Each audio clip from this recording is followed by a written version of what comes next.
Previously on the Cobb and Dash Show. All right, guys, welcome to the first installment of the Cobb and Dash Show, exclusively on the Basement League Plus. Listen, it's absolute bullshit. Here we are again. We got Barry coming in right now for the, what is this, the fourth? Or is this the fifth installment of This is fourth installment.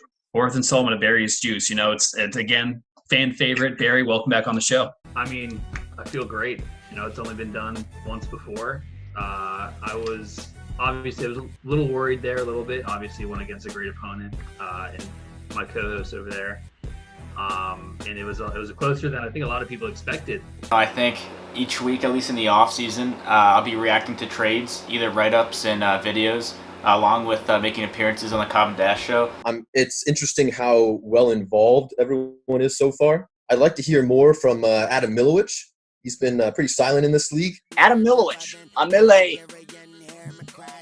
Thanks for having me, Mark. What's up, bud? Wow. All right, I love the hat. I was kind of scared there, Undertaker. Alex is a good businessman. It was a business move on both parties, obviously. That does it for us. We will see you guys. We'll give a rough date for you guys to mark on your calendars. We're going to go, this is the 29th right now. We're going to go with January, the week of January 11th or the 18th. Cobb and Dash Show 2021 will begin again. It takes, that's you. 3 takes, not me. 2 takes if you lucky. First take, stop me. 4 takes, that's you. 3 takes, not me. 2 takes if you lucky. First take, they got me.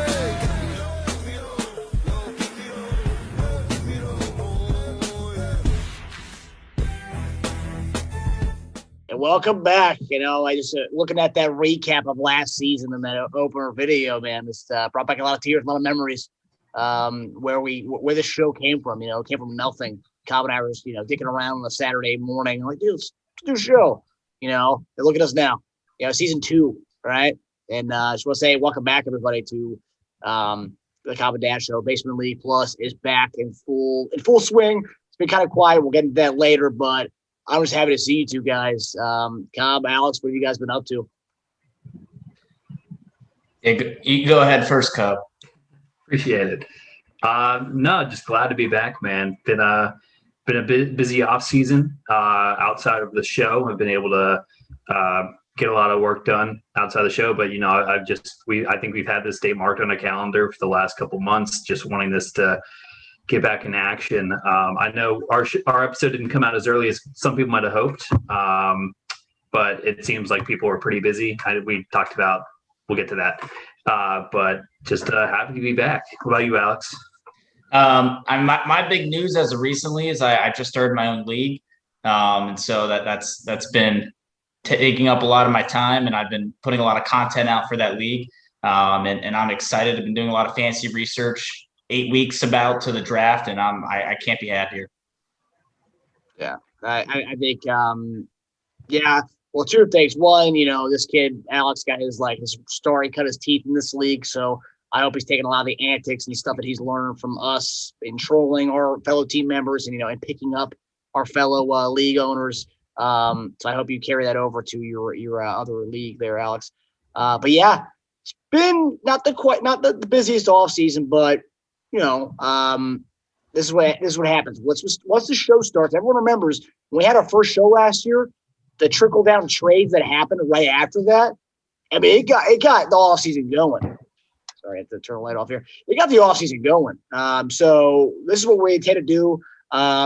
Before we get into the show, I just want to, give everybody out there, just want to say, give a couple kudos to Ruben, who, I don't know if anyone's seen the spreadsheet he went over, over the last, last year, just going over, actually career-wise in Basement League history, going over moves made per year, moves made total, points per year. Just really good stuff. If you haven't got a chance to look at it, look at that. And then also the teaser for the Cobb and Dash Show, which is also the teaser for the Basement League, just coming up. If you haven't taken a chance at that, look at that. There's some good stuff. The fresh video from this past year, Barry getting ready for the season. A lot of people were skeptical of how he's going to turn out this year. Guy's working 7 days a week. And he's getting trashed every weekend. If you look at the videos, you can see what I'm talking about. It's kind of sad stuff, but we'll get into that later. But no, so am I missing anything as far as off-season stuff? Just things that have happened league-wide or no? I'd say Hotch is back. You know, there's a lot of people saying, you know, what's going on with Hotch. At this point, he normally has like 5 to 10 trades done.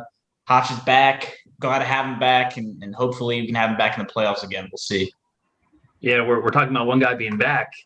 One guy was back, and now he might be gone with Stu Adams. What's going on with that? That might be something we need to touch on this episode, a future episode. But yeah, I think that's a PS portion of this episode we'll get into with Stu possibly leaving again. But it's not as cut and dry as some people might think. But we'll get into that later. But first topic today is trades that have happened so far, and we keep talking about how slow it is. We're going to get into more of that later. But this year so far, we had I think maybe 4 trades. Cobb, do you have your Facebook up to look at the trades that have happened so far? But I'll start off with the first one. That was this guy over here. I traded Keenan Allen. I got Keenan Allen in trade last year, which is a pretty solid trade for me. I thought it was going to leapfrog me into the championship. It did leapfrog me into the championship game. Didn't win because Keenan Allen didn't really play in that last game of the season. So great that I'm never going to draft him again based on what he did to me in that game. Not that it would have mattered because Kamara had 8 touchdowns in that Saturday game. Didn't matter. But so I traded Keenan Allen for a 4th round pick, getting a 4th round pick back. If those who forgot, I traded my 2nd, 3rd, and 4th of this year's draft for Hodge's 1st round pick last year, on top of other picks I traded last year. But I got my 4th round pick back, so now I'm only at a loss of a 2nd and 3rd right now. So Keenan Allen for a 4th round pick, pretty good trade for both teams, I think. Keenan Allen is a solid double-digit guy and a 10th round tenor for Stu. So pretty good stuff for Stu. Okay, what else you got? yeah, just to touch on that, we've had 3 trades this season, unless you count the one with you and Hotch from last season. Touching on that Stu one, he did go into last season with 2 or 3 wide receivers, which ended up not being great, especially guys that get injured. So hope that one works out. You got your 4th back, as you said. But yeah, no, I thought it was a straight up fair trade. With the next one, we got Hotch trading George Kittle for ZT's 4th. So this was a big one because I think going into this offseason, when I was looking at the potential keepers, Hotch had he had a lot of picks and he had a lot of keepers shelve off, and I didn't know who he was going to keep. And we'll get to the other trade that happened, but one he gave CT Kittle, and I think, all things said and done, Kittle in the 13th for a 4th round pick. I think it's a pretty good trade for ZT, considering that the top tight ends, they're going to be gone real quick. And we saw how messy it was last season and how much of a benefit it was to have that position advantage going into the weekly matchups. So overall, again, I think it was another good trade for both sides. Hotch keeps getting his picks, and ZT has a pretty sound keeper. Alex, what are your thoughts on this? I know loosely based on prior discussions that you are big on a certain tight end that you have on your team. And talk about that. Yeah, I'm not going to announce anything yet. I do have Darren Waller in the 3rd round, and tentatively looking like it's going to be one of my keepers. I'm pretty high on having an elite tight end going into the season, so I think it's a great move by ZT. And I think actually going back into last season, people were making fun of ZT's trades and in the offseason, calling his ownership very questionable. He was just throwing away, picks for nothing. And really, people questioned, whether he deserved to be in this league. And we've talked a lot last year about, his failed stack with Lamar. And we'll see going to this year. This is a good start, for the 2021 offseason. It's a good start in the right direction for ZT. Do we see a 2021 playoff appearance from ZT? That's a big question. Rumors I'm hearing out of ZT's camp, I can't confirm it yet, but I'm hearing that he wants to go in next year. Lamar might be gone. Lamar might be back into the draft. But the only 2 locks I'm hearing right now, don't quote me on this, it's Mark Andrews and George Kittle. That's 2 tight ends. I'm probably keeping Travis Kelce. You're probably keeping Waller. We're going to this probably the most ever tight ends kept in a single year before. That's 4 tight ends kept going into the draft. That's going to make people the tight end run that I always joke about every year is going to go early this year, and for good reason, to be quite honest with you. If anyone wants Jonnu Smith in the 10th, let me know. Jonnu Smith, John Smith's going to be like pretty much a number 1 receiver in New England, so that could be pretty key. But so what was the other trade there, Cobb? The other trade was Hodge getting rid of Jonathan Taylor and your original third for Roden's 2nd round pick. Now, what do we think about this? I thought Jonathan Taylor was one of the Jonathan Taylor. What tender was Jonathan Taylor? Third. So he's getting a 3rd round back. Essentially. And so Roden did have a pretty early 2nd, kind of a late 3rd. So, he's giving up a high pick for Jonathan Taylor, who doesn't have the best keeper value, but young running back. He looked pretty good, at least the end of the season. But you never know with the offense. They love their running back committee. They always they were feeding the hot hand a lot last season. And again, this was another. So Kittle and Jonathan Taylor were 2 I would have originally put at the top of Hodge's list to keep. To see him just shell those guys out, it's got to be. People got to be wondering what he's thinking. What is he going to do next? I feel like we're not even close to what we were last year as far as the Hodge roller coaster, but I think things are heating up as far as his trades go. So overall, solid trade, I think.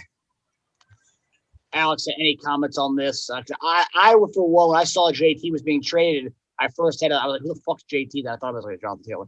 Because at first I was like, does he mean it was an autocorrect? Did he mean JK as in Dobbins? But kind of talk to us about your thoughts on the trade for Roden and for Matty Ice.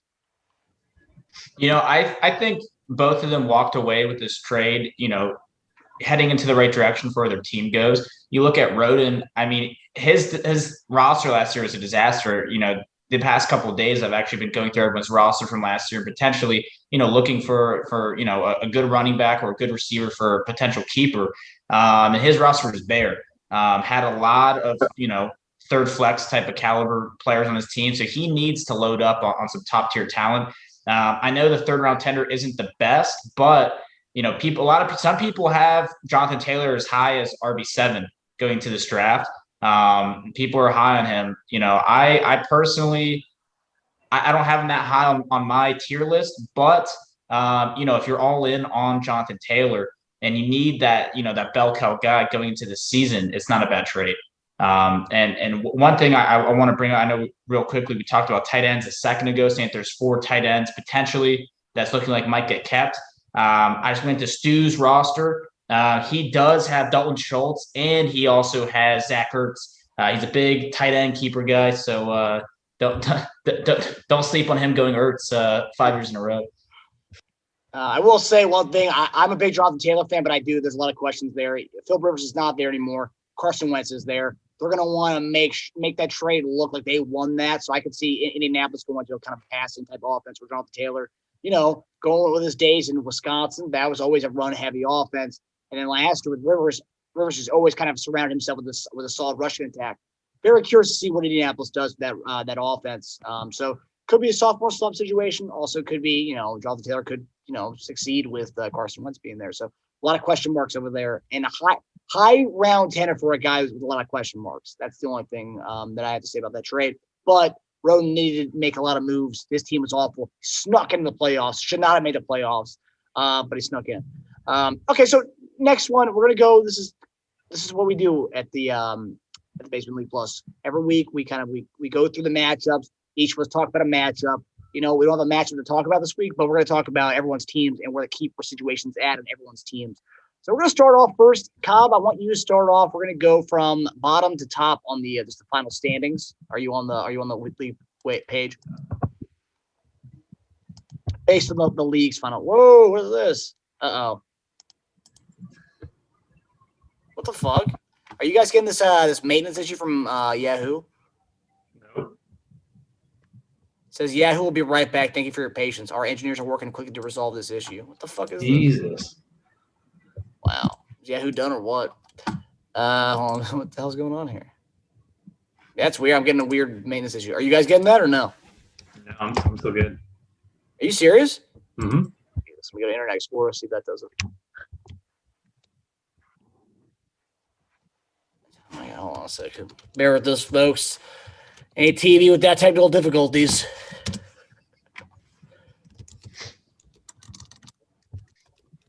We're going to ESPN. Yeah, I don't know. It's stuff like this, dude. This kind of scares me. Well, in other news, as we wait to see the servers are up and running again, we do have to talk. We talked a little bit about Stu earlier. So earlier on the offseason, I made mention that Stu was moving back to the area, and he has moved back to the area. But he's worked out a deal with his boss, that he will go back and forth between here and Iowa for the foreseeable future. And yeah, but he is back. He is going to be back. That's what he's telling me. His bosses are letting him work from here as much as possible, but he will have to go back at some point. But then he can come back and work remotely here. That's the beauty about COVID, man. COVID's allowed people to work all over the country if they want to, and it allows fantasy owners to be close to where their team is. And I think that's the beauty about it. What do you guys think? Yeah, it's been great. Just having all the time back to myself as far as commutes and stuff goes. I've always been from the area, but it's good to see all the basement league people, at least for the most part, staying around the area or coming back into the area, especially Stu. We know he's been gone for quite a while. And we know based off of the stats we were seeing last year, it's also not an election year. So this might be the year that Stu is actually confirmed back for the league. Yeah, last year a big hit was the Numbers Don't Lie segment stat of the week. I think an interesting stat that I might need to look into for next week's episode is people's playoff, record, whether making a playoff or not, based on the years that they attended the draft versus years that they were virtual in the draft. Stu last year, Stu wasn't there. You look last year, Hotch wasn't there. Both absentees in the playoffs could be a factor. Yeah, I completely agree. So I will say this: Stu's got a lot of people dog his team, and that's fair. He hasn't really done much in a long time. But I'm rooting for the kid. I think being in this scenery, I think this is really going to pay off for the kid. I can see the kid being back in the playoffs. And last year, we all at the beginning of the season, we all kind of liked his team. No one really disliked his team, so it was kind of an anomaly. And it was an election year. He won. His boy. Biden won. His Iowa guys did all right, but I think this year I haven't seen the draft yet. I know he's done a trade with a Keenan Allen trade. I like Keenan Allen as a solid, guys that compete for you every week. I'm telling you, I think Stu is going to be in a mindset this year of not home run picks. He's going to go for singles. He's going to keep going singles, maybe a double here or there. Stu's going to lock in a six seed in the playoff. Just saying right now. Just saying. But okay, I got my service to work. Finally, this is live TV. We're going to take a quick commercial break. Marcus Berry Fitness, it might be coming back soon. So we're going to go to a quick commercial break to Marcus Berry Fitness. I'm back.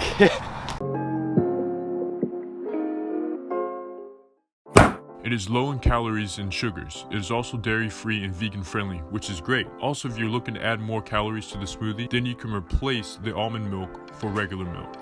I use this as a source of carbs. I like this because it reduces cholesterol, blood pressure, and chances of heart disease. I feel naked whenever I don't have my oats in the morning. It just feels weird. My favorite flavor is the maple brown sugar. Here I'm using the original flavor for the sake of the video to keep things simple. I'm using peanut butter because it's high in fats, which means more calories. You can substitute the peanut butter for almond butter if you are looking for fewer calories. I'm using one medium banana for the smoothie. It's an excellent source of potassium. It's also an essential ingredient for smoothies. Strawberries are another essential smoothie ingredient.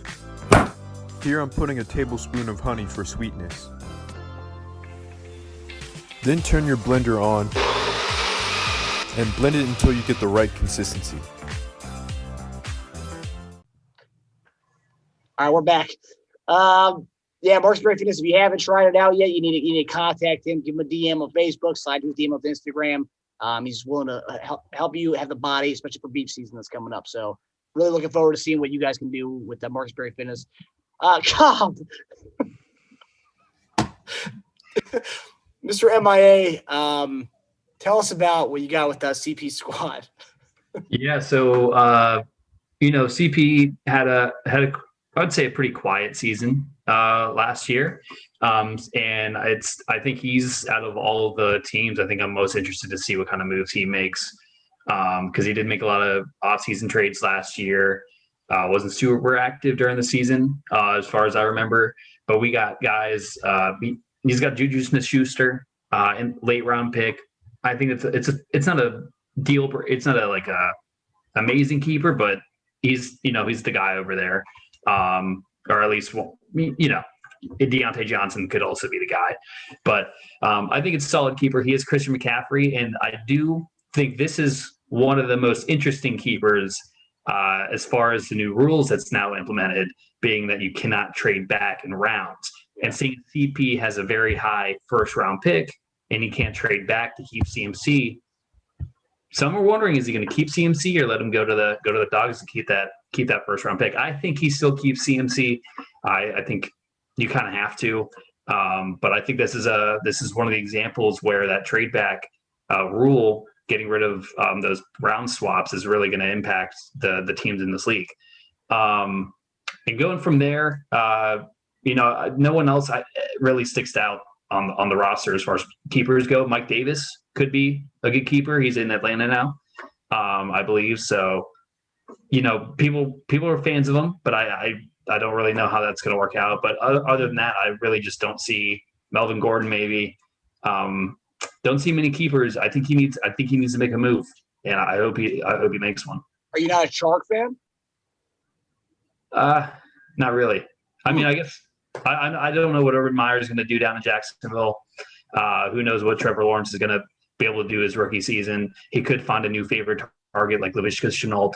I guess DJ Chark would be the logical third keeper there for CP, but I still think he has room to work with. I did read. Now I'm not saying I'm a big Chark fan, but I think he's put up pretty good numbers with bum quarterbacks he's had.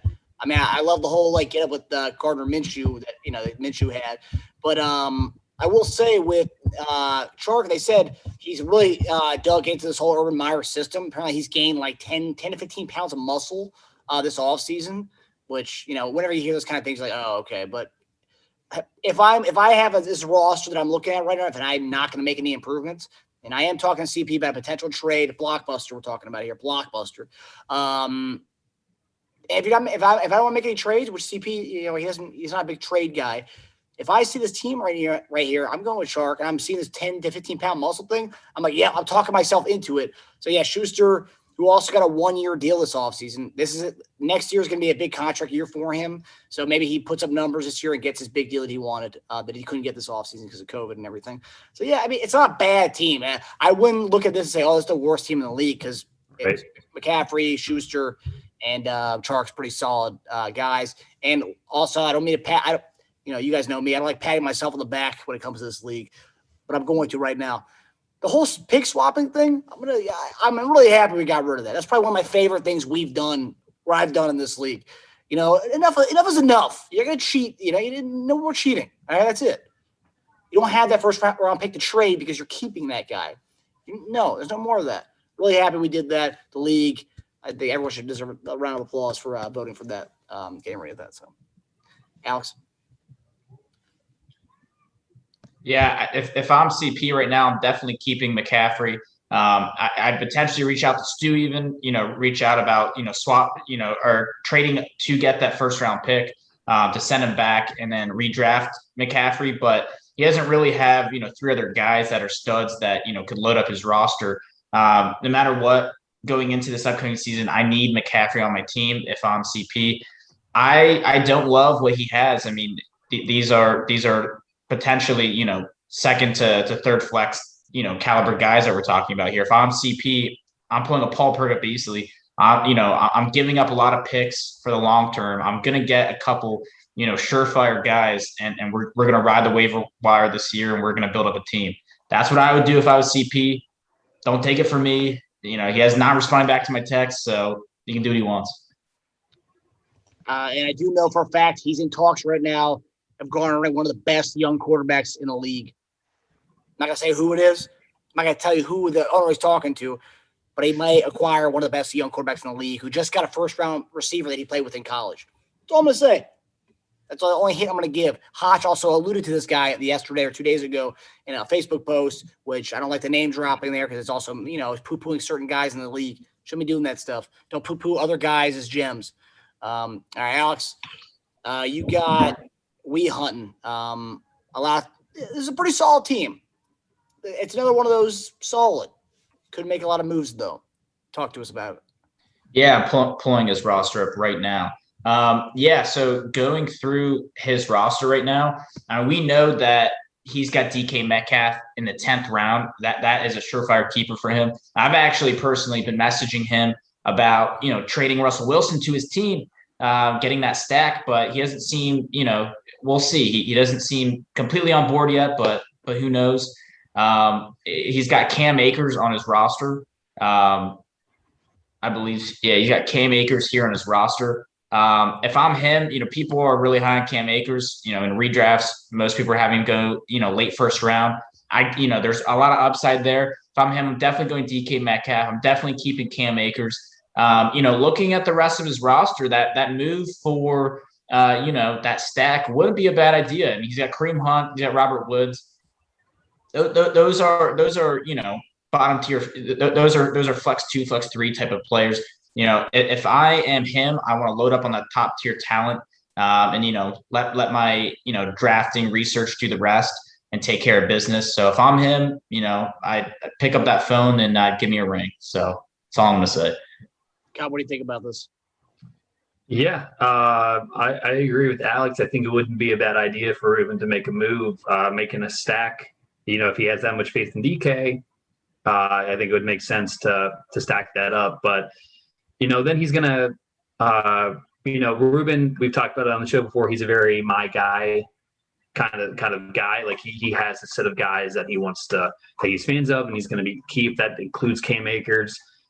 Even though he doesn't have the best tender, I think Cam Akers is for sure going to be on Ruben's roster once we start the season. Then you got guys that he was high on, and I'm hearing rumblings that he might not keep guys like Darius Slayton. He was huge on Darius Slayton, but now they got Kenny Golladay over there. Saquon's coming back. There's a lot of questions in that offense of all the mouths they have to feed over there. And then he also has young receivers like Michael Pittman, Laviska Shenault. I don't think that's not a keeper, but he has some young talent.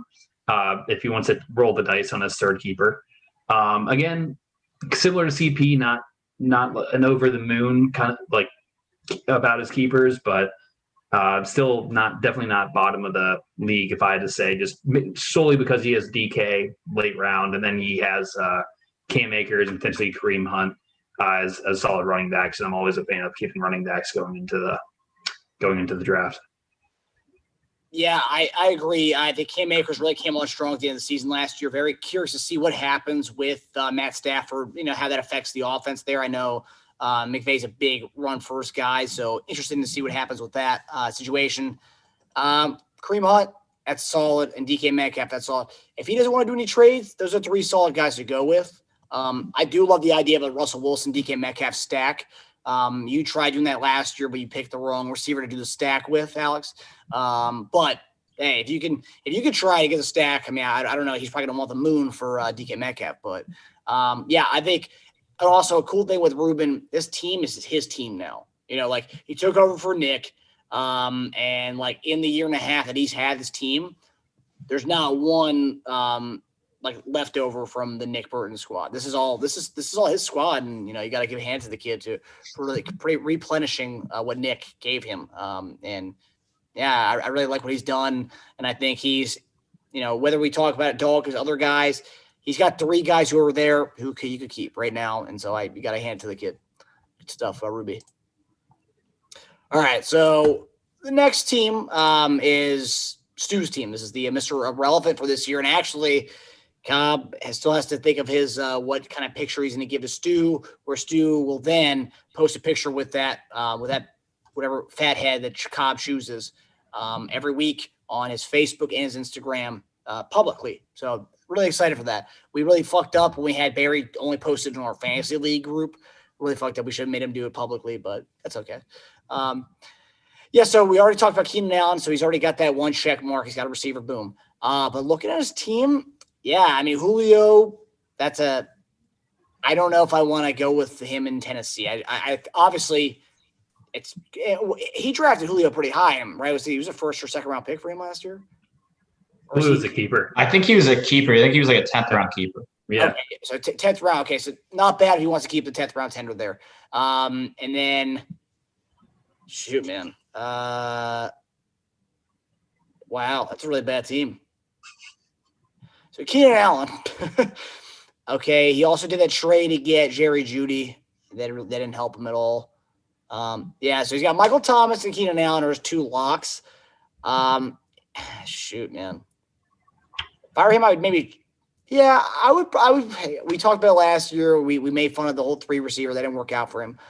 But quite frankly, he can go Michael Thomas, he can go Julio Jones and Keenan Allen, and then draft BPA running back for the first 2 rounds. And then I think that's his best move because this team doesn't have a running back, and you're not going to get a running back in trade unless you get fucking absolutely just murdered in a trade or fleeced. If I'm Stu, I've already given up a 4th rounder for Keenan Allen. That's a 10th round tender. Julio is also a 10th round tender. And then Michael Thomas, what was his? 9th, something like that. So he could potentially go 1st, 2nd, 3rd, just go running back. And then you're set. I mean, you won't have that issue you had last year. And granted, if Michael Thomas did play all season and Julio was kind of injured off and on all season last year. If those two guys played, Stu wouldn't have been the bottom hitter that he was last year. So there's a lot of hope here. Zach, it's good to finally see Zach Ertz gone. Even though you called it out last year, he still went with going with Zach Ertz, which I thought was hilarious. But yeah, if he goes those 3 receivers and goes BPA RB in those first 2-3 rounds, I don't see any problem with Stu keeping these 3 guys. These by far top half of the league in keeper best potential keepers if he does keep with those 3. So that's what I think. What are your thoughts, Cobb? Yeah, you did miss one. He does have Odell, so that could be a interesting keep if he wants to, seeing as I think he's a last round keeper. But we heard last season Stu was going to go BPA in the draft. He was going to rely on the running backs falling to him, and that just did not work out. I forget who his number 1 running back was to start the season. I think there's a reason for that. But I don't think it's hard to keep Julio in the Tennessee offense. They don't pass that much, and when they do, you never knew who it was going to be last year, Corey Davis or A.J. Brown. Usually it was A.J. Brown. Obviously, it's going to be interesting to go against Julio. Michael Thomas, new quarterback. If you're Stu, you're hoping Jameis Winston's the quarterback there. So they just air it out. And then, yeah, I mean, he has some interesting keepers. I'm not huge on all of them. I think every single keeper he has is a question mark as far as offense goes, which is not really what you want when you're trying to keep receivers. But yeah, it'll be interesting to see. And no, I think now that I'm thinking of it, just kind of going back to Stu needing the punishment, maybe there's a reason that he's bouncing between 2 states, so he doesn't have to see that fathead every single day. So might need to be taking that fathead with you, Stu. Yep, that could be a stipulation. If you do live in multiple locations, you need to take that with you, or get 2 smaller size ones so you have at least one like in both places. Right. There's definitely ways around it. We can figure that out. Alex, what are your thoughts when seeing Stu's team? I know you were one of the biggest. You were probably his biggest foe last year when it came to this show and dogging on Stu's team. You went at him pretty hard. It's kind of sad, actually, but you were right about it. His team was Mr. Irrelevant. Talk to us about it. He was a Tomato King. Sorry, Tomato King. Well, yeah, I mean, I remember having, the first episode after the draft, I had Stu's team as in the playoffs, and I told you, we had private conversations. I liked his roster the best in the entire league. But again, we stressed that he had no depth, and if he had some injury issues, it was going to fall apart. And sure enough, what could have gone bad went worse, and it was just a disaster for him. We were talking about, again, him taking best player available in the draft. Maybe this was him, not being virtual for last year's draft, but I do recall, he needed a running back after, he had loaded up on receiver keepers. And he decided to go Godwin over Aaron Jones, and Aaron Jones fell to me at that next pick, and I'm sure he regrets that. I will say one thing. I think you guys summed it up pretty well. One person you didn't mention that he does have on his roster is Dak Prescott. I think, Dak before he got hurt was putting up top 5, quarterback numbers. I think even top 3. And I think his tender isn't bad. I think it's after at least the 5th round. And so, if he doesn't want to completely go receiver heavy, that's something he should at least consider. And yeah, I think he probably has the best options so far that we talked about. So we'll see if Stu can, turn it around and make a playoff push. It's funny that you said he probably has the best options of all the teams we talked about, and he's the worst. I mean, he's the one that's going to the season next year as the worst team. So it's interesting. It shows how bad luck can happen in fantasy, really. All right, Cobb, talk to us about our guy we talked about in our opener, ZT. He's making moves already. Kind of talks about what he has and what you think he should go with next year. Yeah. So we talked about him getting Kittle. I think that was a really good move for ZT. And he's going to pair that with, I assume, Antonio Gibson, who I believe has a pretty late round keeper value. So right off the bat, I mean, those are pretty solid keepers. And then from what we heard, Lamar Jackson might be being sent back to the draft after how he dominated ZT last season. I think we talked on this show almost on a weekly basis. If you're going by the stack, you live by it, you die by it. And ZT had one of the worst stacks last year. He had the Baltimore stackers that week in and week out would give them 5 points each. And it was really rough to see, especially following the season that ZT had 2 seasons ago, where he was one of the best teams, but luck was not on his side. And then this season, just, we don't need to go over it anymore. But then he has T. Higgins. That's interesting. I think that's a pretty solid wide receiver keeper. Obviously, the Bengals did pick up another wide receiver with Jamar Chase. So with Burrow coming back, in that LSU connection, maybe that supersedes T. Higgins. But from what I've heard from camp, T. Higgins is looking even better than he was last year. So I assume that's a keeper right there for ZT. Maybe ZT has his keepers locked with Kittle, Antonio Gibson, T. Higgins. If he's letting Lamar go, I still see some room for a move there, especially if you're not keeping Lamar Jackson. Try and get some for that. That's still 8th round value, something like that. And I don't think Lamar Jackson lasts that long in our draft. So I feel like a keeper needy team, ZT should definitely be talking shop. So, but right now I think he's in good position. Alex. Yeah, I mean, I agree. I think, going into this season, at least, taking a look and we'll go through everyone else's rosters, but I think, there's a lot of teams that are going to be competitive this year. I know sometimes, I know at least last year we were able to kind of edge out a top 6, just based off, keeper potential. That was pretty obvious, and it pretty much panned out to be true. I think it was like 5 out of 6 that we had correct, for the most part. And yeah, I mean, between Antonio Gibson, who, is people have him around, RB10 potentially, RB12 in that range. And then, a top 3 tight end. I think that, between that and whoever he figures out for that last spot, I think he's going to be in a good, spot for this year. And I agree with Cobb. I think he does have room to potentially move some players and gain an extra pick or 2. And we'll see. I know in the past he's had some issues with, his draft picks. If he can get that in order and, hit on a couple picks, I think he could be a dangerous team this year. Yeah, I agree big time. And quite frankly, he also has a running back. He's got a lot of guys who are just very up in the air as far as keepers that we've mentioned. And if he does want to go Andrews and Kittle as 2 keepers, which both are great value picks, and he's got T. Higgins he can trade off, or Antonio Gibson he can trade off. We have a lot of Redskins fans in this league, so he can definitely ship off. It would be Gibson if he wants to. Lamar Jackson he can definitely ship off. Like you said, he'll go earlier than the 8th round. I don't agree with it. Chris Carson. He was a 2nd round pick, correct? He was first. First. Okay, you can't really do much with him. And also another one that's kind of up there for me would be Chase Edmonds. Chase Edmonds is going to be competing for the starting running back gig with James Conner. Since Cliff Kingsbury has had Edmonds, he's been raving about Chase Edmonds. So that'll be an interesting one. You can maybe even keep that and then trade everything else. You just get a lot of early round picks. But CP, if anyone knows ZT, he's a very stubborn guy. If you tell him something, he's going to want to do the opposite. So he won't do any of what we're just talking about. He'll stick with his plan, and then that's it. But, hey, I got to give him credit for going with the George Kittle route and pretty much solidifying a tight end position.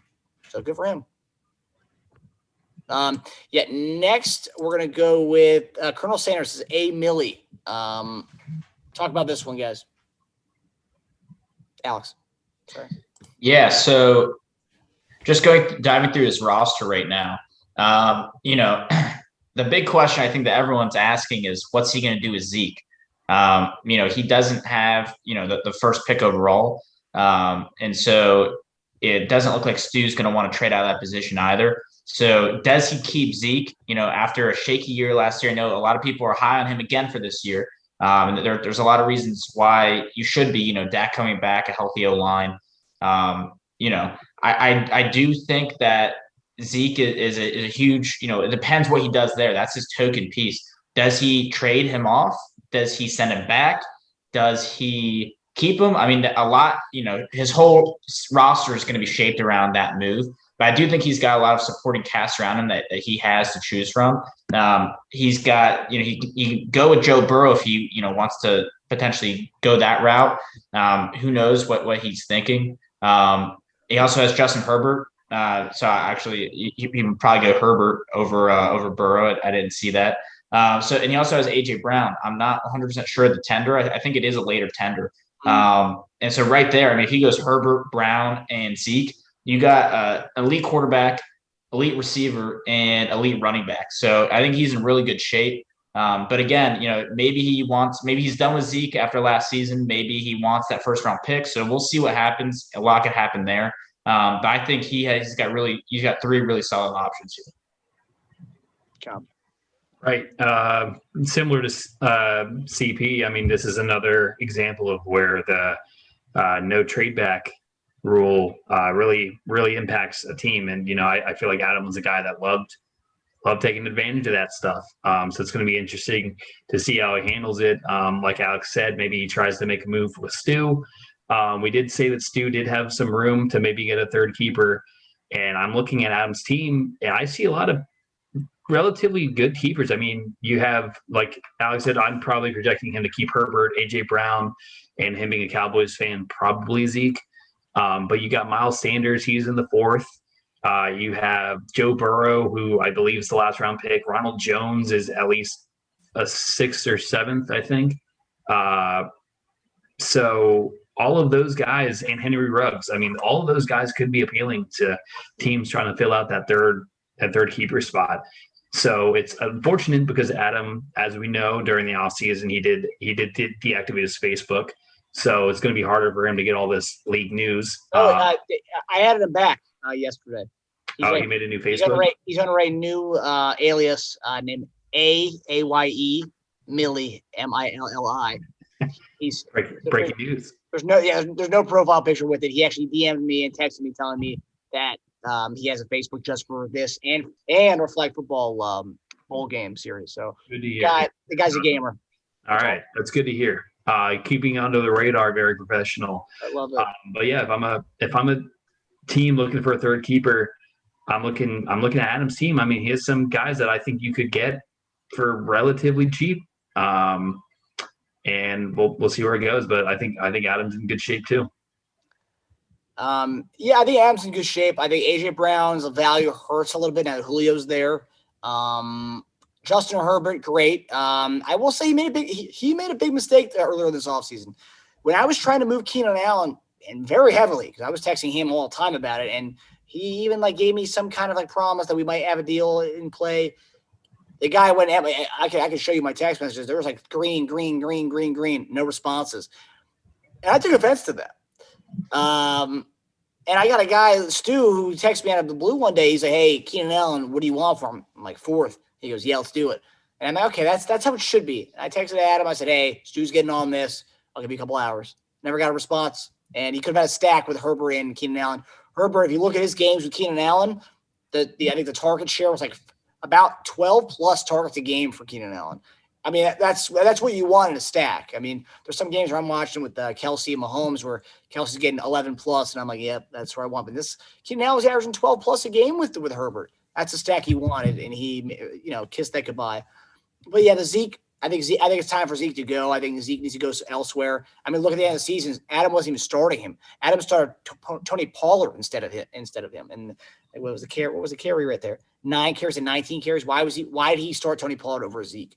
Makes no sense. But yeah, no. If you Miles Sanders, what tenor is he? Second or third? Fourth. Yeah. I mean, Herbert, Miles Sanders. Yeah, and then I guess you go AJ Brown, a late round tender. It's kind of an 3 keepers. That's if he makes no deals. I know he likes to make deals once the kind of the off season's going, and I think he probably will once this episode comes out and he's disgraced by having got called out on the show. So I'm hoping the guy does some deals. We'll see. But yeah, the not getting Keenan Allen's a mistake. Anytime you have a chance to get a stack, you do it. Even if you have to pay a high price for it, you do it. Look at me.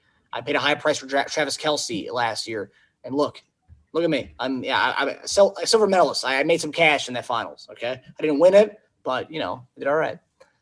All right. So next one is I didn't do this purposely, but it just happened that way. I got Matty Ice. Make Hotch great again. And he had kind of a bad season for him. Did he make the playoffs or no? Nope. No, he's second overall pick. Oh my God. Oh, wow. And I remember last year we were all at the beginning of the season like, this guy's know what he's doing. I still don't know what his reasoning for what he did last year. Outside the trade he did with me, none of his other trades made sense. And he kind of paid for it with his season last year. And he's got a solid cast. I mean, he can definitely, keep a lot of guys. He has a lot of options. Obviously, George Kittle's gone, and JT's gone, but you got Dobbins, but they just signed Todd Gurley there. They said they want to go with Dobbins. That's their guy. He's got Kenny Galladay, Terry McLaurin. There's a lot of options for him if he makes no deals. So I can't really sit here because I know this guy's going to make deals as soon as we get off. As soon as this episode's over, probably when this episode's going on, he's going to make a deal. So I can't really say what he's going to keep. But as is, Terry McLaurin and the 3 guys named Kenny Galladay, Terry McLaurin, J.K. Dobbins, those are solid keepers. If he wants to keep them, he probably will do some trades, and that probably won't be the 3 guys he ends up keeping. But he could trade those guys and get more picks back and then do something. But he's going to have to start with those 3 because I don't think he really has any other pieces that he could definitely trade. David Montgomery's not getting – no one wants him. CeeDee Lamb could be interesting if there's some guys who want to take a gamble on him in the upcoming draft. But, yeah, I think – I think in the pick that he got for George Kittle and then the 3 guys I just said, you could definitely do something. But Kenny Galladay, McLaurin, and J.K. Dobbins, those are solid. That's a solid group there. I wouldn't say it's the best, but not the best that we've mentioned so far. But that's where I stand on Hotch's team. Not really excited about it, but I'm happy he's making moves. And if there's one thing he's good at, it's making moves and texting people and getting people excited about the draft and the league. So kudos to Matt Hodge. Cobb? Yeah. Again, I'm going into the offseason. This team was definitely, I think, the most stacked, had the most ammo as far as being able to have the picks to trade, obviously because he had 3 years, Dash. And then he had all of the rookie running backs pretty much with Dobbins, Swift, and Taylor. Got rid of Taylor. Kittle, got rid of Kittle, which, again, Taylor and Kittle were guys that if Hodge were to stay put, I would have projected him to keep those 2. But as we know, as you just mentioned, Hodge is not a guy that stays put. He makes the moves. He sees the guys he wants, and he makes moves for them. I respect that. Did get him into some trouble last season as he was trading for players that he didn't even end up keeping. Kyler Murray, for example. I think he's still in good shape. I think, he has CeeDee Lamb is who I'm a big CeeDee Lamb fan. I would keep him in the 6th. But yeah, he does have some other good young guys. Kenny Galladay, he's joining the Giants. I'm hearing that there's a good connection between him and Daniel Jones, but we talked about earlier, a lot of mouths to feed in that offense. And then, you also have the Dobbins and Swift decision, also David Montgomery, but I don't think you'd keep him. It's and Terry McLaurin. I think Terry McLaurin's surefire keeper for Hotch, but we can speculate all day. I think all three of us know that Hotch is about to make moves, and his roster is going to look completely different within a week or two. So, yeah, Hotch is. We all know he was in the rebuild process with all the moves he made last year, acquiring the extra draft picks. When I see Hotch's off season right now and the way he's going, I can tell you two things. One, I think he's going to make the playoffs because of the amount of talent he's going to have his team. But two, he's going to have too much depth. He's in a very, very similar situation that I was last year. And that was, if you guys remember, I had 7 picks in the first 3 rounds of the draft, which was amazing. But I did not have that super high ceiling elite players. I didn't have, the players that in a redraft would go in the top 8. You know what I mean? Maybe even first round. It was basically like a bunch of second to third round talent. And that's the situation that Hotch is going to be in. And he needs to, if I'm Hotch, I would try to trade for a couple elite keepers, because the situation he's going to find himself in is he's going to have all these great name players that are, in a redraft second, third round value that are going to fall to him in those second, third round, spots in this keeper draft. And his roster is going to be great. It's going to be super deep. He's going to struggle with, who do I start this week? Who do I bench?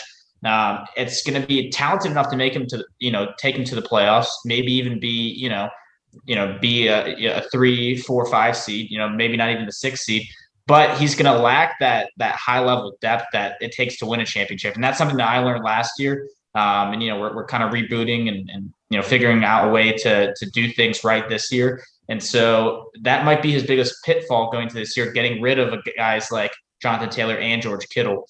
That might be his biggest downfall.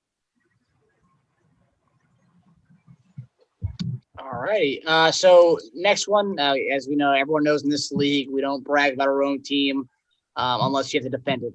So this one, Cobb's going to talk about Alex's squad, which Alex just kind of made a little mention to his team, how he's going to retool. How is he going to retool, Cobb? Great question. Like Alex mentioned, and it's always nice when an owners are able to self-reflect and be able to point out some of the issues with the team before, and that's exactly how you improve in this league. So other owners should definitely take note. As mentioned, I mean, you got Russell Wilson that you've tried to ship off going into the this next season. I think there's plenty of suitors out there that would like to have Russell Wilson, but that's not a bad guy to be able to, like, if you end up not being able to trade him, I think he's a good keeper, especially with the tender he's got. We talked about the tight end premium that we're about to have in this league. And you're Darren Waller, solid keeper. I think he's probably arguably second best tight end in the league, maybe third. Kittle and him can be interchangeable maybe. But I mean, again, just you really can't put a price on having that advantage every single week going into these matchups. So I think Waller is a good one.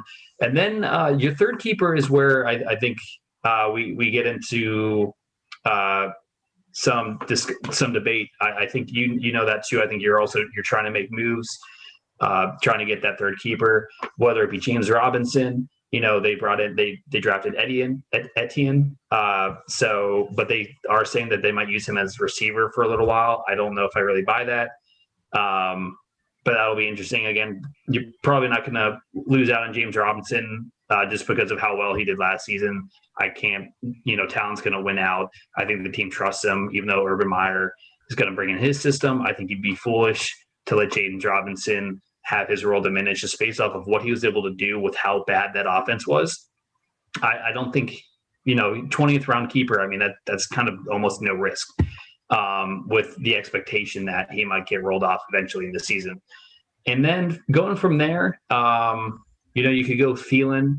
We saw that Vikings offense kind of took new life last year with having a bunch of different producers. I think everyone had a career year on that offense.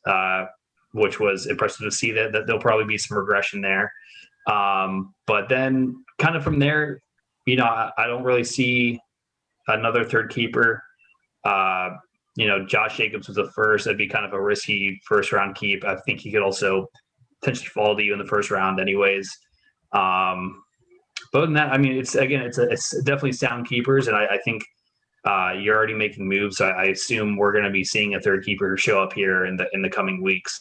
But again, I think it's solid keepers, and I think you'll find ways to be competitive going into the season. Yeah, I think between Russell Wilson and Darren Waller, you're set. But also, doesn't sound like you want to keep Russell Wilson. It sounds like he's your biggest trade chip, which I get. Quarterback flashy. He wants to have a big year this year because I feel like he thinks he's been forgotten in the fray a little bit. As I get into that, I have a special guest who's joining the show unexpectedly. I didn't know that he was going to join the show today, and he is. And so a cool little cameo appearance here from Marcus Berry Fitness from Marcus Berry Fitness. You guys about to be doing a trade or something? No, I sent him the link. What's up? And we're live. Marcus Berry out. It's a fantasy football league. It's a league where you can do you draft fantasy football players. Oh, okay, that's pretty cool. Actual players, but they're not from the same team. Yeah. Tell us more, Barry. Sweet or sour? Right. This is Marcus Berry. We're gonna get to his team in a little bit here, but he's coming to us live from the field. Barry, can you tell us anything about what you're doing this offseason to better your team?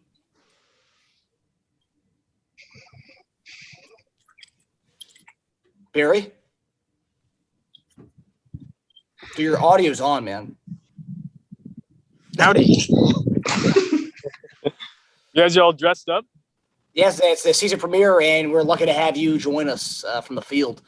Yeah, man. It's good to be in the field. I'm sorry, what's the question?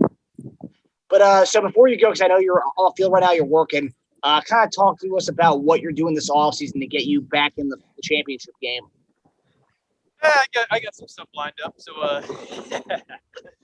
can't tell now. Text him back. What's up?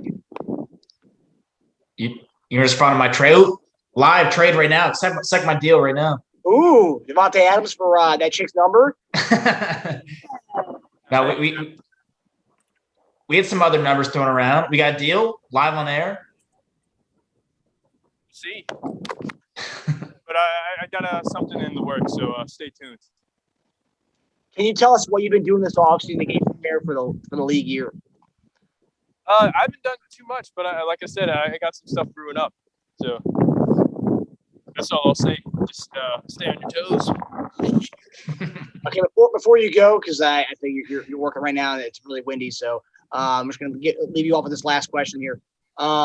Who's one player that you're sweet on and one player that you're sour on going into next year, off the top of your head?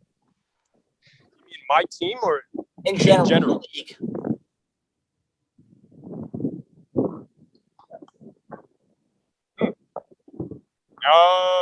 Sweet and sour? Barry's too sweet and sour.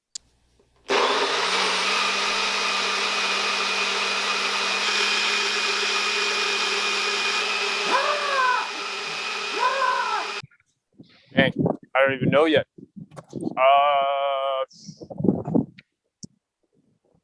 I'm really sweet on Austin Eckler, that's for sure.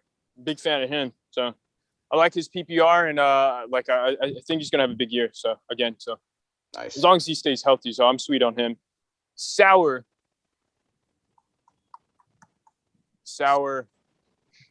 I'm not a big Lamar guy. I'm not a big Lamar Jackson fan, so I think I'm sour on him this year. So ZT, listen up.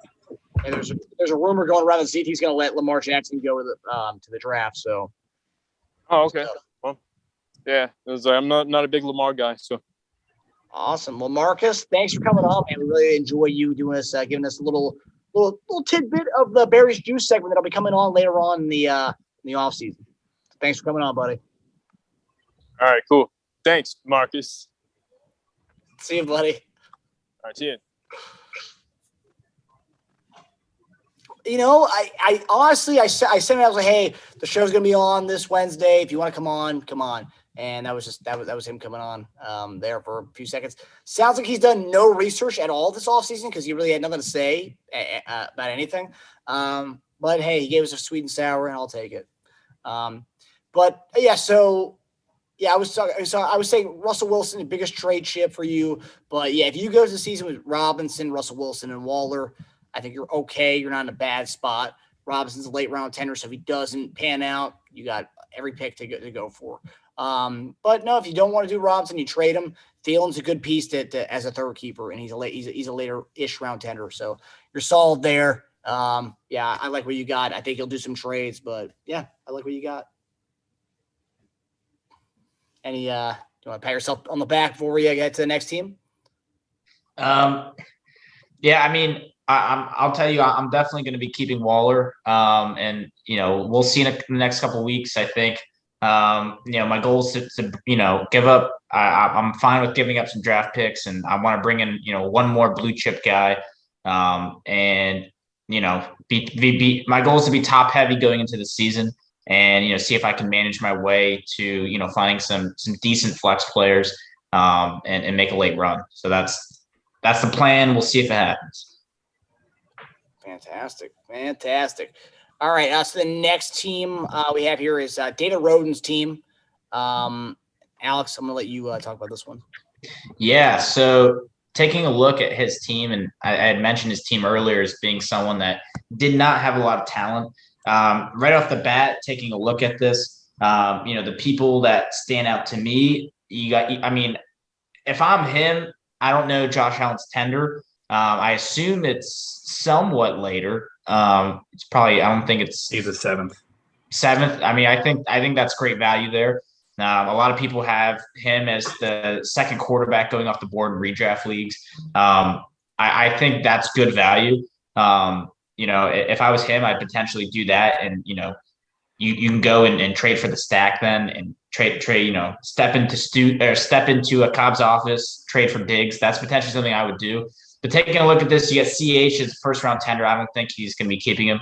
Ayuk, I think is someone that he might end up keeping right now because of just how things are falling in place.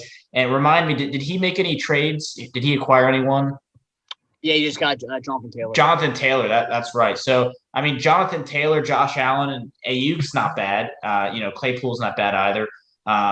He could also trade for Diggs. I sure Cobb could work something out there. So, Diggs, Josh Allen, and Jonathan Taylor, that's a great, trio right there going into the season. So he's got options. At a surface level, it's not the most appealing team that we've seen.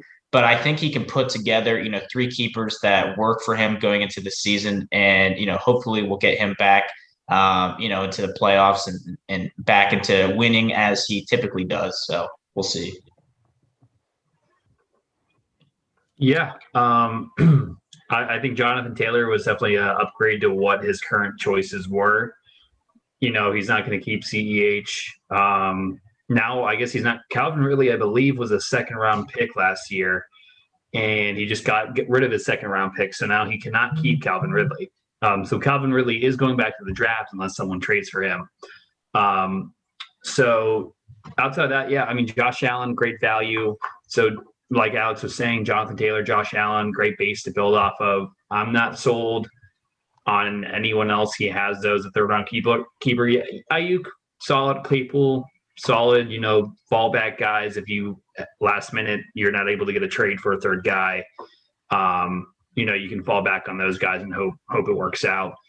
But Dave always finds a way to make it work. We were saying Dash, for instance, was saying all last season he wasn't going to make the playoffs, and by God, he snuck in after being in championship games for the previous 3 years in a row, something like that. So he needs to hopefully get back to his winning ways. Again, not the worst keepers, but again, just another solid set of keepers. I think this team also needs to make moves for a third keeper, and that's just keep going back to how slow this offseason goes. I'm hoping this stuff picks up for how many teams need that third keeper. Dude, who's getting blown up? Someone's getting blown up right now. It's my phone. Sorry. Yeah, I think this team's as it's the way I left it off last year is one of the most the boringest teams in the league last year, which is David Roden's team. Josh Allen, great keeper and a perfect guy for it. It's his kind of guy. Anybody knows Roden. Josh Allen is a Roden kind of guy. And that's pretty much it. I think his two other keepers up in the air because there's not really anybody else that I want from his team, to be quite honest with you. So good luck to him figuring that out. I know, Jonathan Taylor. Yeah, so he's got Josh Allen, Jonathan Taylor. Sorry about that. So outside of that, there's not a third keeper on this team. So he's going to have to go out to find one. Ayuk is just not going to cut it. I don't think that's a good third keeper. I mean, he can definitely do it, but as I'm starting to see all these teams play out, Alex, you have your three keepers are better than this. I'm kind of starting to see that most of these teams don't have a third guy. Everyone's got to go out. They have to outsource their third guy. I'm sitting here looking at my team. I don't have my second and third round pick, but this is making me feel better about not having my team. I have three solid keepers, and everyone else is kind of just at the wayside. They don't have it. They have 2 or 3. They're 2/3, 66% of the way there. Guys, it's a 3-keeper league. You have to have 3 guys. The fact that no one's building for this is very pathetic, and I'm actually kind of disgusted with the league, the way the league's building rosters here. So I don't like what Roden's got going on. If Roden goes as is with Jonathan Taylor and Josh Allen and no really third keeper, Roden's not making the playoffs next year. I'm gonna start the trend now. Roden's not making the playoffs next year as it stands. But all right. Okay, so we're gonna go to the next one. Is a guy who just joined our set a little while ago. Kill Fraud, Barry Brilliance, big Barry Brilliance, folks. And yeah, so his big dilemma this offseason is the Aaron Rodgers and Devontae Adams situation that's going on. He's going to keep Austin Eckler. If you didn't hear what he said, that's the only player he's sour on that he could remember who's on his team. And then outside of that, he's already told me that if Rodgers reports to camp and everything's well, he's bringing the Stackers back to town. He's bringing Rodgers and he's keeping Rodgers and Devontae Adams. Now, if that doesn't happen, he says he's willing to part ways with Devontae Adams. But here's my question to him. If he parts ways with Devontae Adams for another pick, or let's say he gets a third-round pick for Devontae Adams, who the fuck are you keeping? Because, none of these guys are keepable, and their tenors are not keepable outside of Austin Eckler. Me personally, I don't know what he's doing. He'll definitely keep Rodgers. It's what he told me because he says Rodgers will go to a good situation, and he'll keep Rodgers. But I just don't know what he's going to do if he trades Devontae Adams. So for him, he needs to keep Rodgers. He needs to hope Rodgers reports back to Packers camp so Barry can keep Rodgers and Adams and Austin Eckler. Now, if that happens, he's got a solid team. So that's where I'm at with Barry. Yeah, I agree. Outside of Devontae Adams, I don't see anything. Austin Eckler and Devontae Adams, outside of those guys, I don't see anything. And the theme continues to be that third keeper. It's holding so many teams back. If I'm Barry, make a move, trade Devontae Adams maybe for 2 keepers. So then you get 1, 2, 3, easy as that. Hopefully you can figure it out and not go and make trades just for the sole fact that a player is looking at going home for some home cooking. But I think he's got to hope that Rodgers reports back to camp. If not, he's going to be in some trouble. So honestly, even before that news comes out, Devontae Adams is still valuable. I'd make a move, but that's just me. I'm seeing a lot of holes in this team. A little worried where Barry's going to be, but he has had past success in this league. Can't doubt that. He's having success in the field as well, as we just saw. So he has his hands full, and I hope he finds some time to sit down and really analyze his team and make some moves. Yeah, I'm honestly not too worried about Barry's team. If that stack comes back, he's got a great team. He's got a good running back. That stack is going to win. We saw last year, win them games. Look at who he started. Just taking a look at this. Allen Robinson, Emmanuel Sanders, and Russell Gage. Those are his 3 flexes last year. I mean, I can assure Barry if he goes into the season with Eckler, Adams, and Rodgers, assuming that Rodgers comes back, he's going to be able to draft better flexes than that. And he was a playoff team, without that. I think he could have a scary team if that works out. At the minimum, let's say Rodgers doesn't come back. If he keeps Adams, I mean, he's still going to put up good receiver numbers. I mean, he might not be wide receiver 1 at the end of the year, but he'll be a top 10 receiver. He's very talented. Austin Eckler, Devontae Adams, I think he trades for one other guy, and he's got a decent team. It all depends on that stack. And like you said, he could trade Adams now and a little 2-for-1 situation. And he could also try to load up on picks and do a little Haas rebuild. He's got options. I'm not too worried about him. I think he's kind of a middle of the road team. And I think if things work out or he makes a good move or two, I think he can swing, a favorable, 5th seed, going to the playoffs. So it's all up to, how active he's going to be now. But I'm not too worried about Barry's team.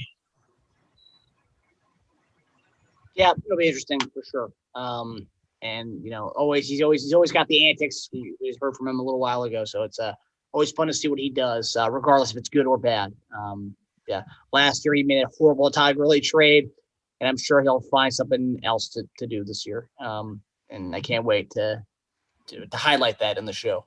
So next team is one team that we all kind of talked about last year. Made big moves. He pretty much forewent his draft last year, and that was Paul Perka-Beasley. Cobb, can you talk about Paul Perka-Beasley's squad?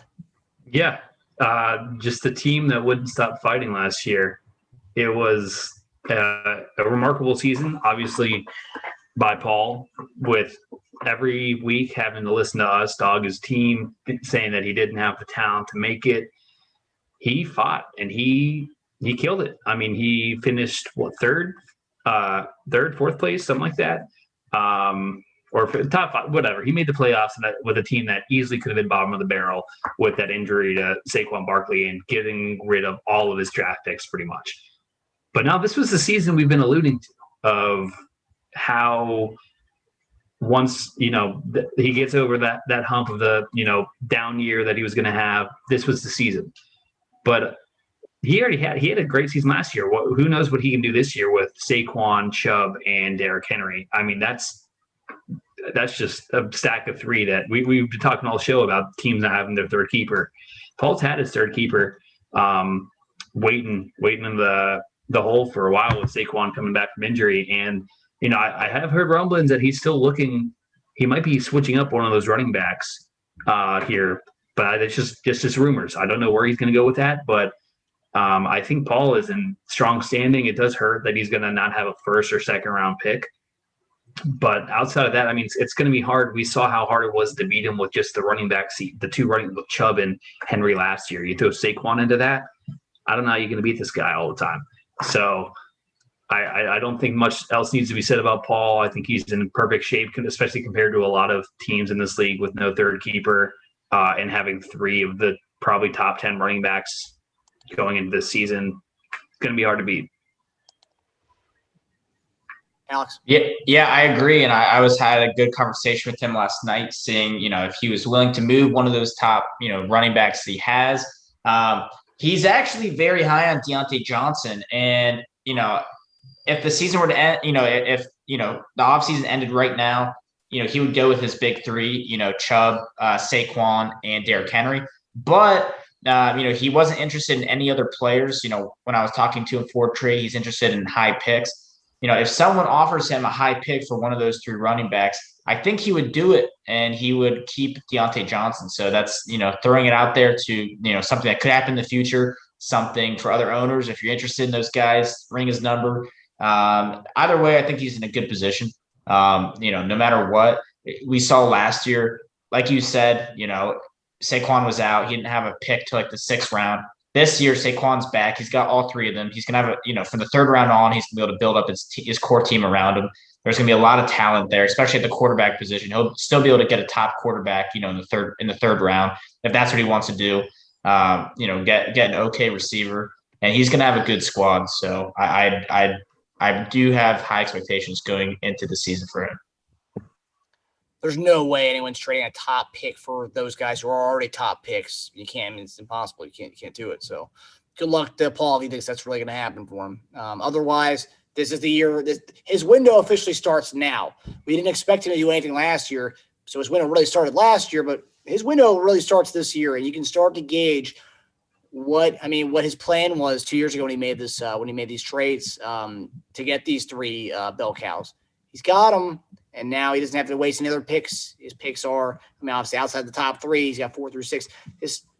His window starts now, and I'm just curious to see how he builds around him. I think he'll do a phenomenal job. He's done so great with his moves, and something that Ruben in his spreadsheet, if you look at Paul's moves per year, I think he'd be up there at over. I think he's like top 3 overall in his moves per year. If he just did the per year aspect of it, he's making moves more than anybody else. That guy, like I said last year, kind of bothered me a lot of the time. I go online after the waiver wire, like the transactions have been done with the budget. He literally waits on there to snag the guys who've just been dropped for these budget players. It really bothers me, but hey, you gotta love it. It's a grinder. So one of my favorite players in the league, Paul Parker Beasley. And we missed you at the Cinco de Mayo Day Bowl. I'm pretty upset you didn't show up for that one. So, Alex, take it away here. Talk about the Barry's pickup lines, my team.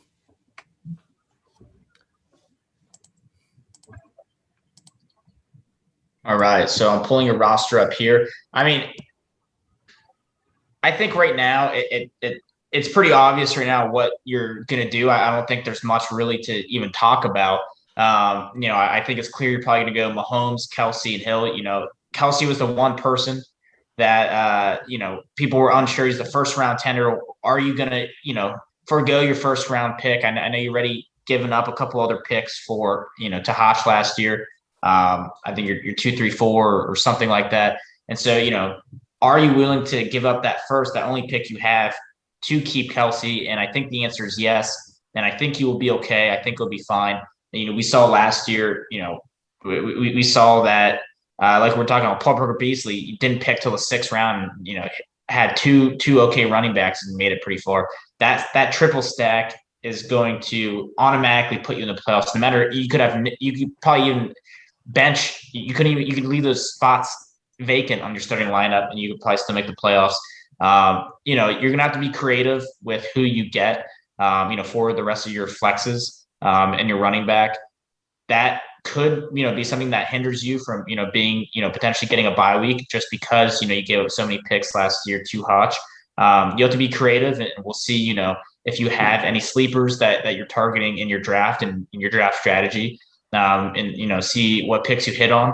I think that could, put you over the edge to potentially being that 1 to 2 seed team. But I think no matter what, you're in a good position with that triple stack.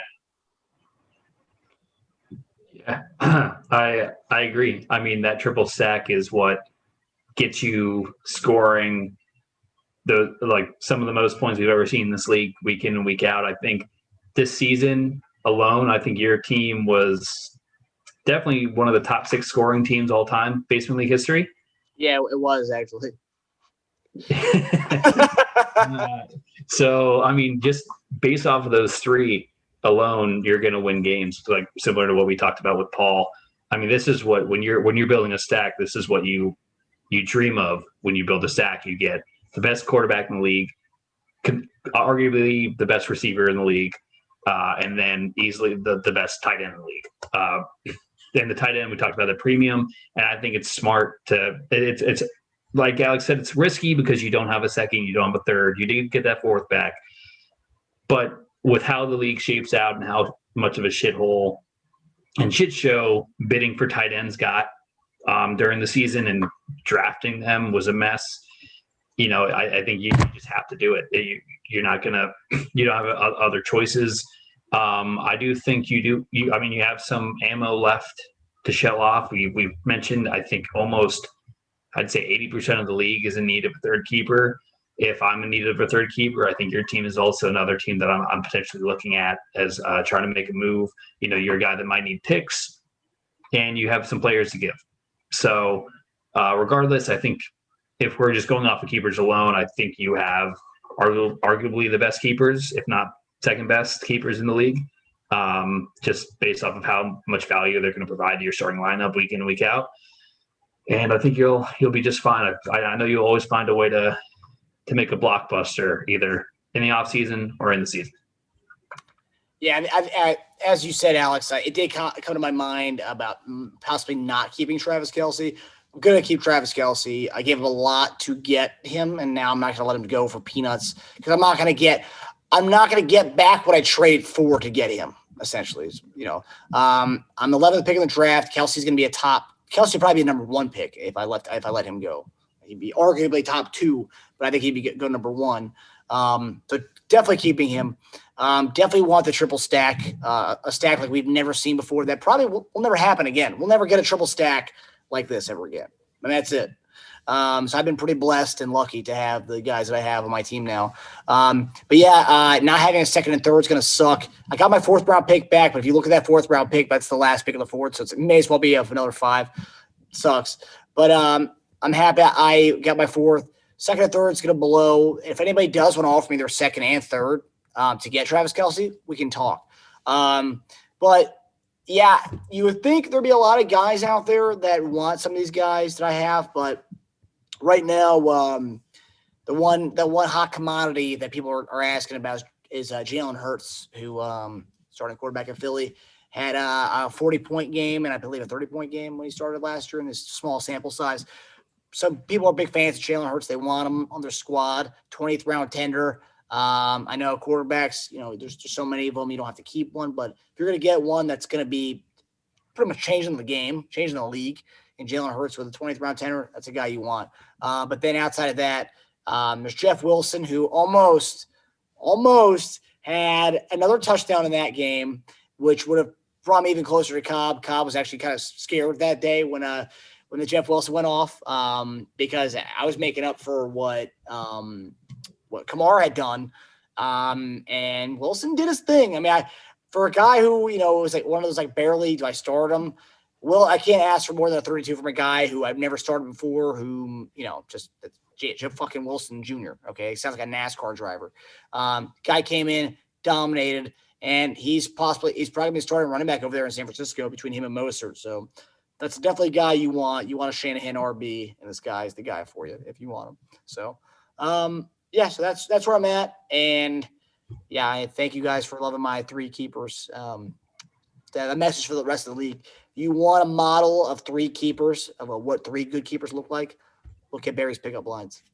That's a good model for a good team name. That's a good model for a good roster, and that's a good model for 3 keepers and what success looks like. Okay. All right. So we're going to go to our last team here. Cobb, you can't talk about this one, so Alex and I will go in depth with this one. And this is Protect the Throne, the second 2-time champion in Basement League history. 1 was Matt Hotch, 2 was Cobb, and was also in back-to-back fashion, beating Roden last year, then beating me this year. So solid team. I will say this, though. It's not as good as the team he had the year before. So both teams were good. This one broke a lot of records.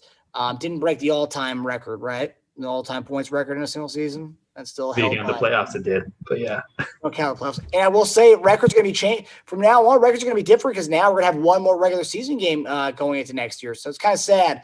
The record that we see right now, those are records that we should remember, people. Those are the ones. But, yeah, so let me get into it. So Cobb had a lot of guys 2 years ago where they were better tenders. He got a lot of guys in 5th, 6th, 4th, 3rd, whatever, beyond. He was able to leverage those picks to get high picks in this last year's draft. And he hit on pretty much all of them. Being able to get Chris Godwin, who's on his bench at the end of the season. Chris Godwin would have started on many teams. Chris Godwin would have started over Jeff Wilson Jr. Let me tell you that much. And I'm glad I didn't have him because I would have started him over that. But DeAndre Hopkins is a first-round tender, correct? Yep. So you're probably not going to keep him. I'm just gonna. I don't know what you're going to do. I'm just going to. Kyler Murray, late-round tender, one of the best quarterbacks in the league. He's a 3rd now. He was a 7th. He was a 7th or 9th. He was a 9th, and then Hodge didn't keep him, so he went to the draft. Okay. Well, there you go. 3rd round. Yeah. Dalvin Cook, 3rd or 4th? Third. Third. There you go. That's the best one so far. So third. Stephon Diggs. Second. So there's a little quandary here, and I didn't think your retainers were that bad, but there's a little quandary here. Obviously Dalvin Cook you're going to keep. Obviously Alvin Kamara you're going to keep. But then it begs the question: who's his third keeper? And if we're looking at this, we're going to have to say Justin Jefferson, maybe. But we could also say maybe we keep DeAndre Hopkins first round. 12th pick of the first round. DeAndre Hopkins would be the top 3, maybe top 4 of the draft. You could do that, but you're also losing Kamara and Dalvin are both thirds. Kamara's 13th. Wow. Okay. So he can't play around here with Kamara being a 13th and Dalvin being a third.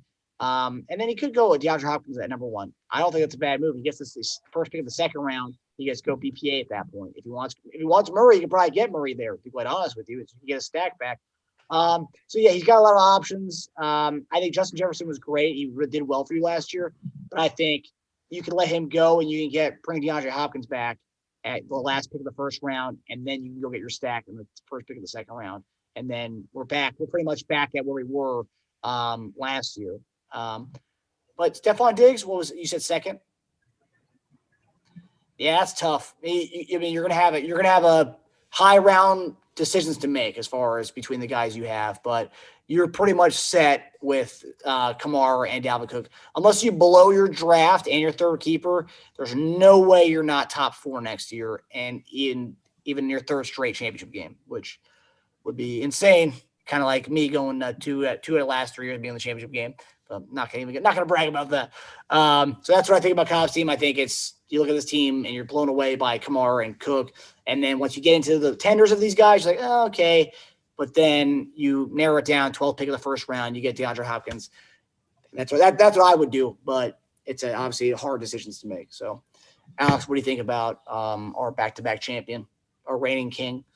Yeah, I mean, he's going to be loaded going to the season. Regardless, I think he's definitely going to keep Dalvin Cook and Kamara, and then you pair in Justin Jefferson or Hopkins. I think that's phenomenal. But like we were saying, also he's got other players that I think other teams might even want to keep themselves, and so I think it's a very, I think he's in a very good position where he's going to have 3 very solid elite keepers, and he potentially can even get an extra, couple picks and, second, third round, somewhere in that range, depending on, who he's able to shop around or, fourth round, whatever.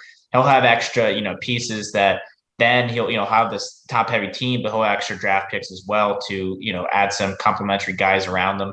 I expect him absolutely to compete for a bye week this year. Cobb? Yeah, I mean, like you guys said, I don't necessarily have the ammo that I did last year, which I was able to use, thankfully, to bring home that back-to-back championship. But I still have some good tender keepers there. I've been receiving a lot of texts from various owners about different guys, and I think Diggs, for example, people that have early first-round picks. I mean, Diggs is a guy, and you're going to have a late second. Diggs is a guy that people can get. I mean, he might be the first player taken off the board this year, top 3, top 4. I mean, you never know. Same with Hopkins. I don't think anyone's going to trade for Hopkins, but he's a guy that I've considered keeping too, just because of how well he did last year. Having the last pick in the first makes it a pretty safe keep. Still a lot of time left in the offseason. Got some decisions to make. And while I don't necessarily have the ammo that I did last year on paper, I think stuff is going to go down to where I might be in just as good a position, if not better, as I was last year. So we'll see where the talks go. But yeah, if any of those early round teams want to trade for someone like Diggs, Kyler Murray's also been getting a lot of interest too, even though he's a third. So we'll see. My phone's always open. So we'll see where it goes. Yeah, and we're looking forward to seeing what people – after this episode, I think a lot of people are going to shoot out offers, and it's going to be nice to see just getting everybody back in the rhythm of how we operate in the basement league and how we've been trained to operate since the beginning stages of this league. but we kind of run a little overtime as we thought. So our last segment, we're going to move that till next week because hopefully there's more trades. And if not, then we'll talk about it next week as more of a as another topic. But fellas, it was amazing to get the Cobb and Dash show season premiere. I think it was went off with a band because getting to hear these names again and seeing what people are doing, what people aren't doing, and that little cameo we had from our Barry's Juice segment. No one thought that was happening, not even me. So great stuff, guys. Any final words before we say goodbye for the show? Just happy to be back. Good to see you, fellas. Hope to see some more activity going on in the Facebook group. We got a little taste of it last couple of days, but I think teams need to start to get it up. But happy to be back. Yeah, it's a blast to be back on the show. Bold prediction: what do we have? 4 trades this offseason? Yep. Next episode's gonna be double that. So. Oh, okay. So next Wednesday. So. I think this week picks up, and we're gonna see some activity. Basement League Plus is back. Basement League Plus is back. And last thing, July 11th. Will be the filming, you won't see a video, will be the filming of Cobb's run as back-to-back champion. It's going to be the highlight of his this past year's championship run and how he overcame COVID to win back-to-back. So we're going to talk about that. That'll be July 11th filming and production, and then we'll get some teasers coming out from that. It'll be great stuff. Guys, we'll see you next Wednesday. Love you guys.